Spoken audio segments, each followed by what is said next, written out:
भारत को पाकिस्तान में बैठे आतंकी हाफिज सईद से जितना खतरा नहीं है, उससे ज्यादा खतरा बस्तर में छिपे हिडमा से था। क्योंकि हिडमा देश के आंतरिक सुरक्षा के लिए सबसे बड़ा खतरा माने जाने वाले नक्सल संगठन का पोस्टर बॉय था। लेकिन अब लाल आतंक का एक बड़ा चैप्टर क्लोज हो गया है। माओवाद का सबसे बड़ा चेहरा अब एक काला इतिहास बन गया है।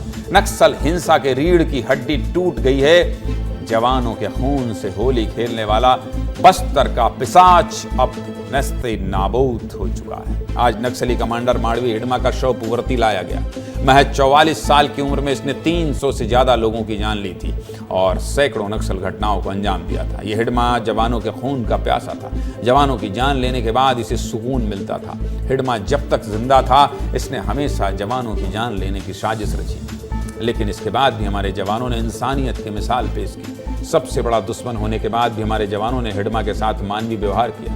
इसके अंतिम संस्कार में मदद की। मरने के बाद जवानों ने ही हिडमा के शव को इसके पैतृक गांव तक पहुंचाया और इसके शव को सुरक्षित परिजनों को सौंपा।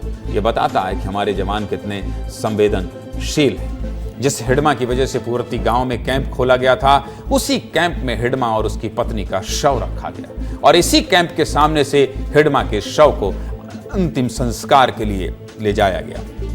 इस हिडमा ने जीते जी जवानों को नुकसान पहुंचाने की भरपूर कोशिश की। ये 4 तस्वीरें ध्यान से देख लीजिए। ये तस्वीरें हिडमा के आतंक को बयां कर रही हैं। ये तस्वीरें बता रही हैं कि हिडमा कितना क्रूर था।